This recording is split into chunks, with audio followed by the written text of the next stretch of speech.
നിങ്ങളുടെ ഇഷ്ട പരമ്പരകൾ എക്സ്ക്ലൂസീവായി സൺ നെക്സ്റ്റ് ആപ്പിലൂടെ തികച്ചും ഫ്രീ ആയി ഇപ്പോഴേ ആപ്പ് ഡൗൺലോഡ് ചെയ്യൂ.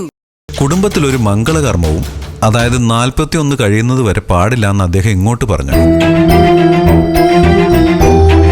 പക്ഷെ അത് നമ്മൾ കാര്യാക്കണ്ട. നാളെ ഈ ചടങ്ങുകളൊക്കെ കഴിഞ്ഞ് ഞങ്ങളെല്ലാവരും നാട്ടിലേക്ക് തിരിച്ചു പോരും. പിറ്റേ ദിവസം തന്നെ നമുക്ക് ഒരുമിച്ച് പോയിട്ട് ഞങ്ങളുടെ കുടുംബ ജോത്സ്യനെ ഒന്ന് കാണാം.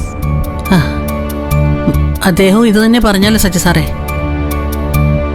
41 കഴിഞ്ഞ് കല്യാണം നടത്തിയാൽ മതിയോ? അതിനെക്കുറിച്ചൊന്നും എനിക്കറിയില്ല സത്യത്തിൽ. ഇപ്പോൾ ആ കാര്യങ്ങളൊക്കെ കുടുംബ ജോത്സ്യർ തീരുമാനിക്കട്ടെ. ഇന്ദുവിന്റെ ജാതകത്തിലെ സമയത്തെക്കുറിച്ച് പറഞ്ഞതും ദോഷം വരാത്തൊരു മുഹൂർത്തത്തെക്കുറിച്ച് പറഞ്ഞതും ഒക്കെ അദ്ദേഹം തന്നെയാണല്ലോ.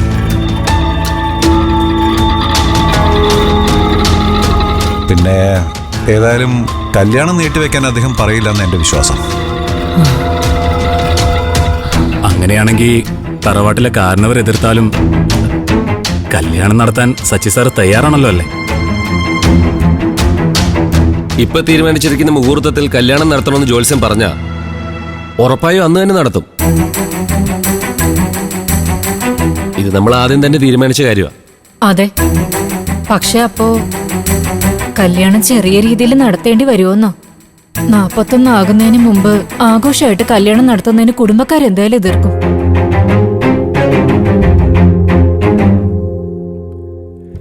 എതിർപ്പൊന്നും ഉണ്ടാവില്ല സാവിത്രി.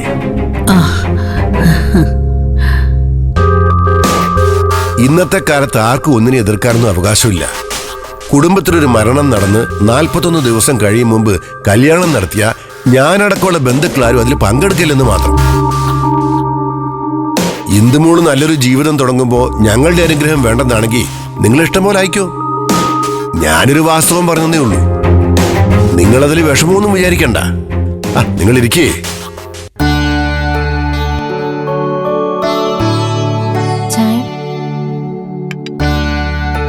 വല്യമ്മാവിന് ചായ വേണ്ട, ഇപ്പൊ വേണ്ട മോളെ.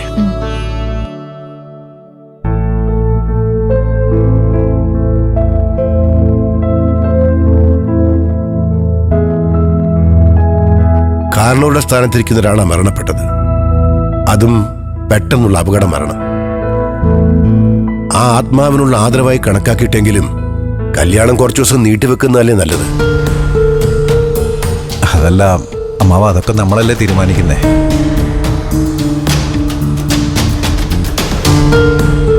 പിന്നെ ഇവളുടെ ജാതകത്തിൽ ചില പ്രശ്നങ്ങളുള്ളതിനെ കുറിച്ച് ഞാൻ വല്യമ്മാവനോട് നേരത്തെ പറഞ്ഞായിരുന്നല്ലോ.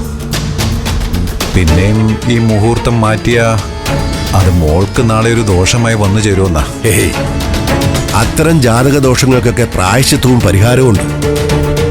നല്ലൊരു ജ്യോത്സ്യരുടെ നിർദ്ദേശപ്രകാരം അങ്ങനെയൊക്കെ ചെയ്താലേ ഒരു കുഴപ്പമുണ്ടാവില്ല.